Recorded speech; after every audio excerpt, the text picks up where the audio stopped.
Welcome to another edition of webinar series on MBA Rendezvous, which we conduct with academic leaders and industry veterans.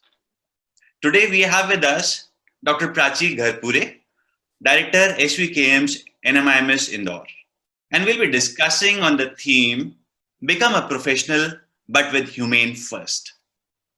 Dr. Prachi has completed her Master's in Computer Engineering from VJIT and PhD in Technology from SNDT. She has over 3 decades of experience in teaching and academic administration. She has numerous national and international publications and research.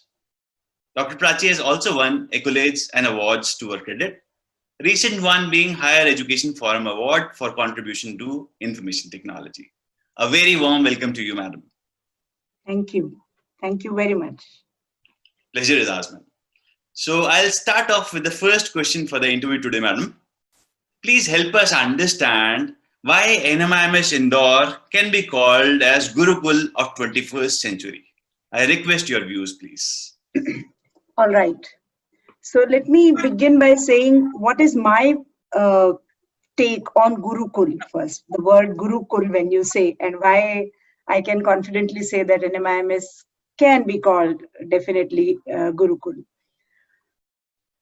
So what has happened is over the period, because of commercialization of almost everything in our lives, to some extent, even education has become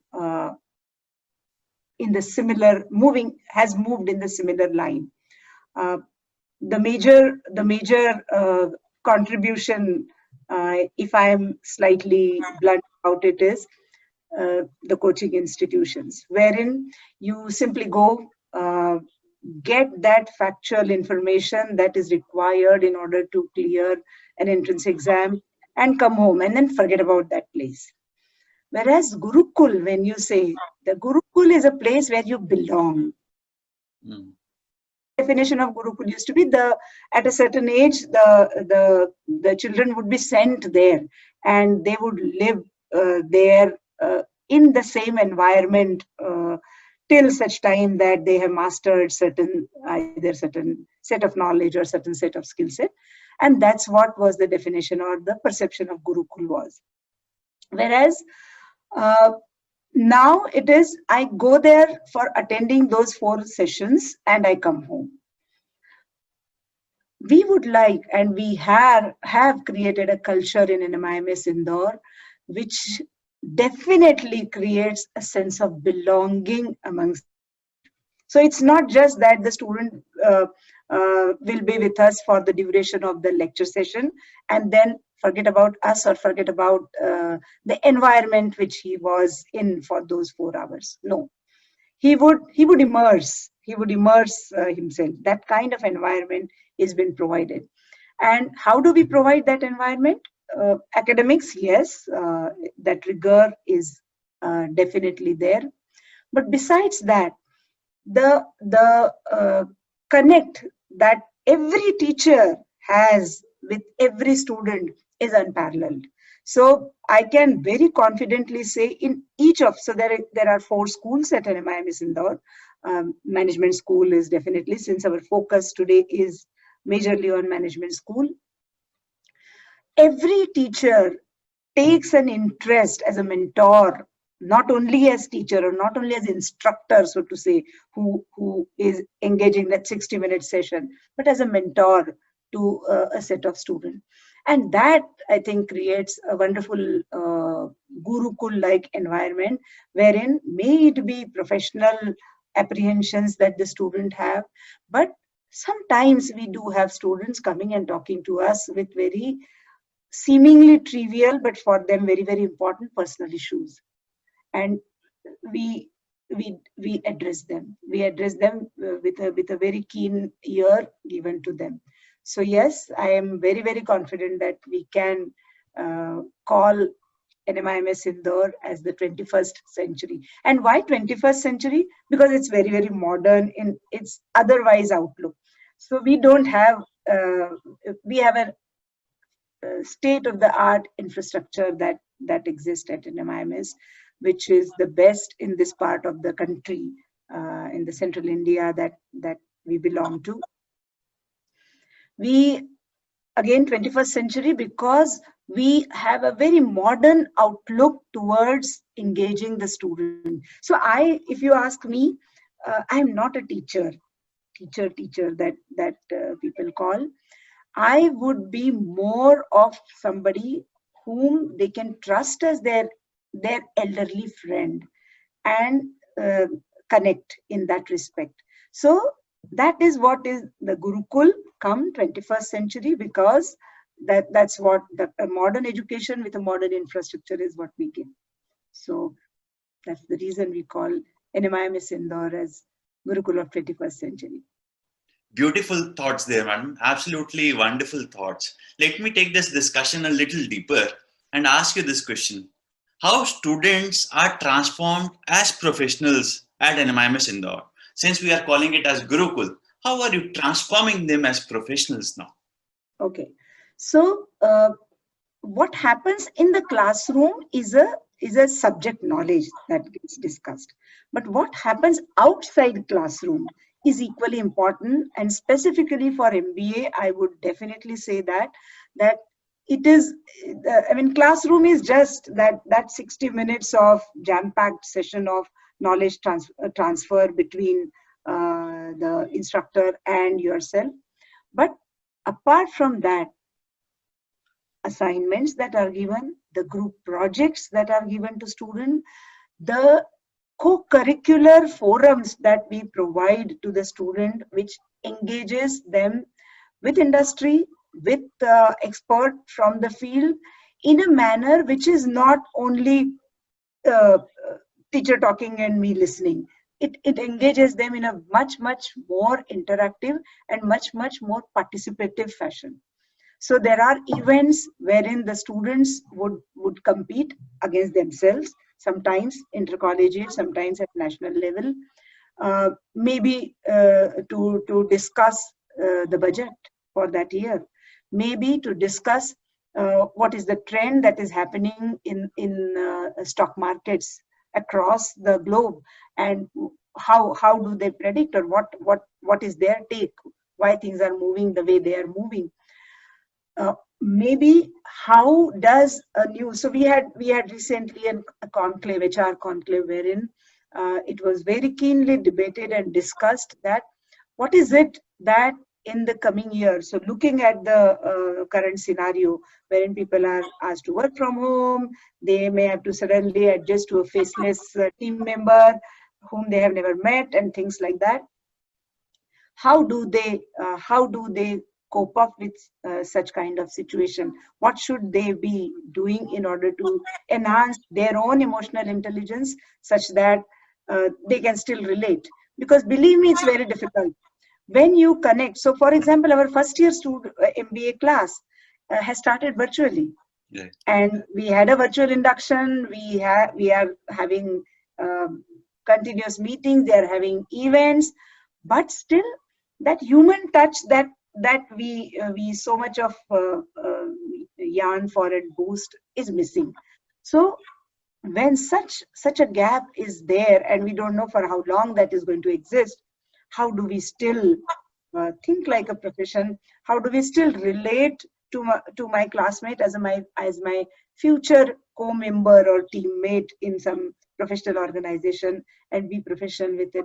So all that is given outside the classroom, and hence we very strongly believe that together the classroom the knowledge transfer as well as these allied extracurricular forums that the student, they're created, by the way, by the student and for the student. So yes, there will be a faculty coordinator, but everything is conceptualized and managed by the student.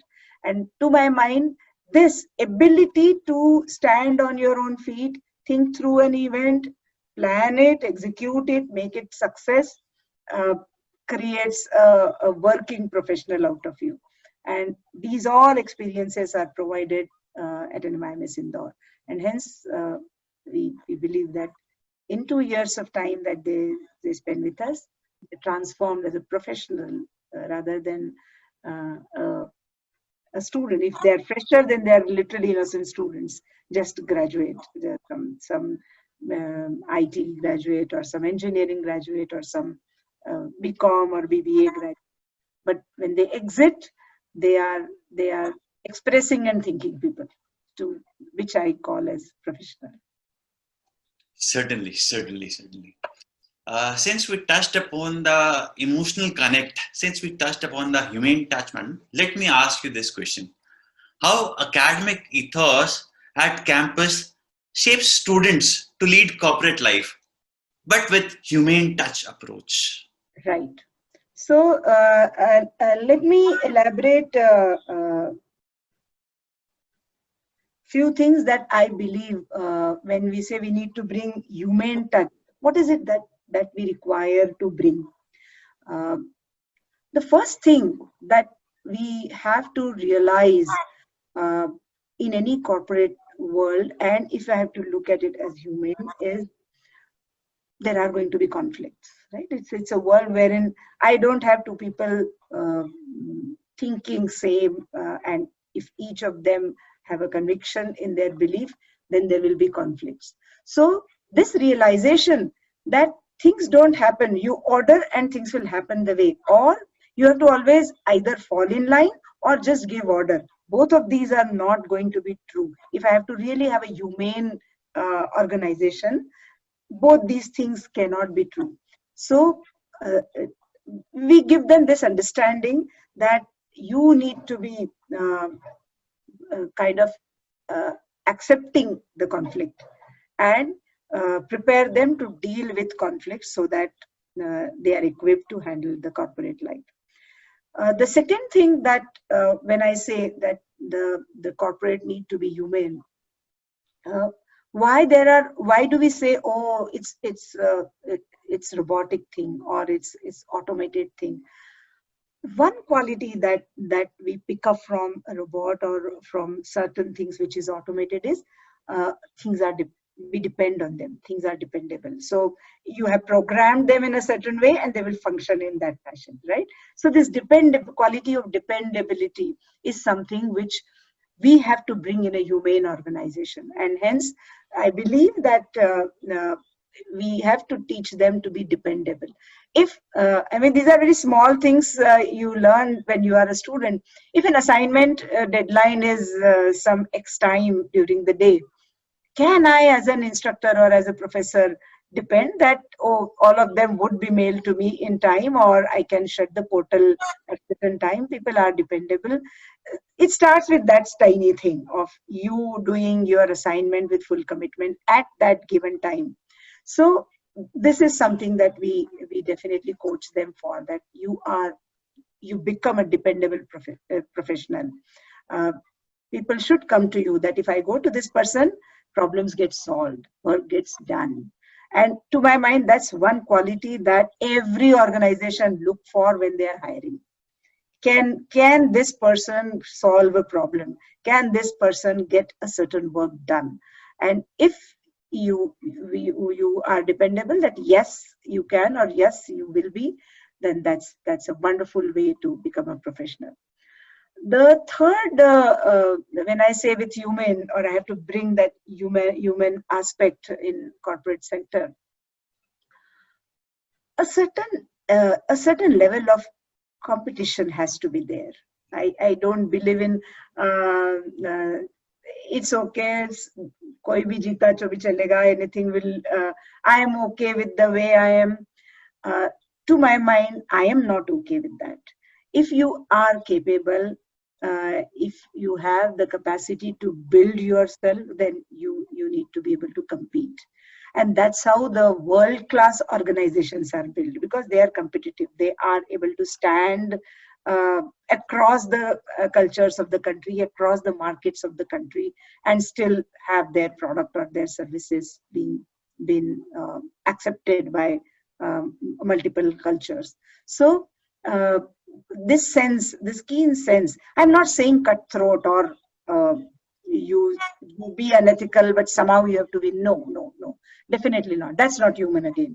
Right. But a very, very healthy way in which you say that if I am there, and if this is to be done, it has to be done with my 100% commitment, as if it's a competition that I have to win. So that spirit is something which, again, I will say we need to give when I say you have to become professional with humane touch. The fourth thing that we definitely give this, as lots of projects are given, such that you are brought out of your comfort zone.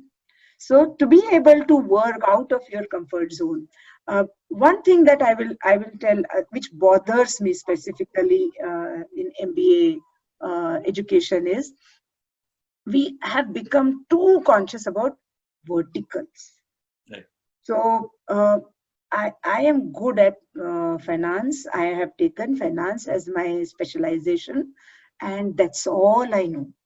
So you give me a marketing assignment, give me a project in which I am asked to go out and do a survey. I am out of my depth, and I will bluntly say, oh, that is not my elective, so I may not do. This is one disturbing fact that I am noticing, and to my mind, it is detrimental to one's growth.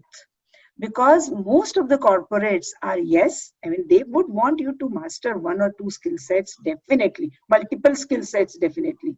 It is no more that you are singular, you know only one thing, and that's all you know, and you can have your entire career on the basis of that. Those days have gone, unfortunately. You may change multiple organization during your career, and every organization has their own way to look at these skill set that they require. Should you say that, no, I am only one skill set guy, or I am only sticking to my vertical and I cannot get out of my comfort zone, somewhere your career is not going to take a very, it's not going to pick up with a rocket speed. So that, lastly, during your MBA and even post MBA, I fully understand that it's a highly competitive natured education, as well as the profession that you are going to follow post your MBA. But if you have to remain a human, and if you have to continue having that humane touch to whatever you do, you must learn to have fun. You must enjoy. You must be able to enjoy what is it that you are studying. What is it that you are eventually going. I mean, I can tell about myself. I absolutely love teaching. So that's never a challenge to me that, oh, I have to get up and go to college and take a class. No, it's something that you look forward, and if you have a class wherein kids are talkative, they are very, then it's even great fun that you have. So they must have, I mean, if you have to give humane touch, everyone must have fun. The professors, the students, and that would transform an organization where you would be working as proficient. Wonderful points there, madam. And I can certainly vouch from the industry side that organizations are these days looking for a person with buffet of skill set, not just a person with an a la carte skill set. True. And you have verbalized it perfectly. Right. Dependability, competitive spirit, getting out of the comfort zone and having fun is the mantra coming out from madam. So nice of you, madam. Wonderful points there. So let me come down to my next question, please. How NMIMS Indore triumphs that students become industry fit, but still remain grounded? I request you. That's a tough task. I can assure you, as a teacher, it's a tough task to keep students grounded these days. The moment they realize that, oh, they have acquired these skill sets and they're good at it, somehow that kind of things happen. So yes, we do try to still keep them grounded, and one way to do that is by calling. So we call some very senior people to have a conversation with our students, and it is these senior executives who actually tell them the ground realities most of the times. That yes, you are good, yes, you are smart, yes, you are capable of handling situations, but uh, things things will still require something more, and that something more will come by experience probably. So what the student miss during the college life is the actual experience, and that's what we try to bring on campus. To my mind, it is the experience which grounds you. uh, no, I mean, I may have this confidence that I have a knowledge and I can do everything, but when you are thrown in a situation and you tackle, when you see people around you struggling or people around you triumphing, whichever way, that grounds you. So it is the experience that we try to give them in order to keep them grounded. So Perfect, perfect, perfect. So let me ask you the last question for the day, madam. What can be the populist takeaways for students from NMIMS Indore? I request populist you. takeaway. I request your views. So uh, definitely academics and academic rigor. I mean, I know that for students that doesn't become a populist takeaway if it is, if I say that it is academic. But yes, academic rigor is one of the takeaway that students take. Besides that, uh, it's the sheer culture and atmosphere of Indore. So I don't know whether you have been to Indore or you know about Indore. It's a so inherently it's a very happy and fun-loving city, and people are extremely people-friendly. So, so one thing everybody who comes to Indore and who takes as a takeaway is that, oh, it's a great place to be. People are it's a great set of people to know. So I believe that when they spend time with us, they become to some parts they become Indori, and hence that ability to connect with each other, ability to connect with society, ability to connect with uh, even somebody whom you do not know. That's what Indore gives you, and that's one of the populist takeaway that students take. So we have students from across the country. Students are there from North India, a large number of students.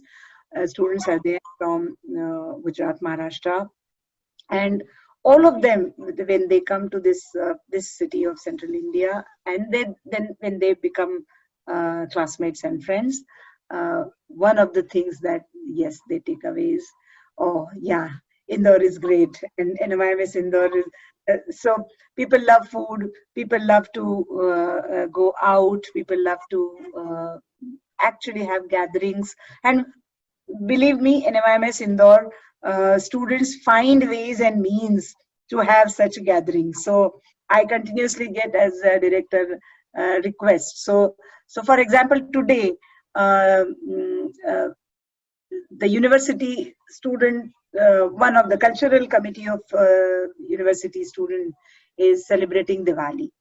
So they have figured out, though they are not going to be, otherwise that happens.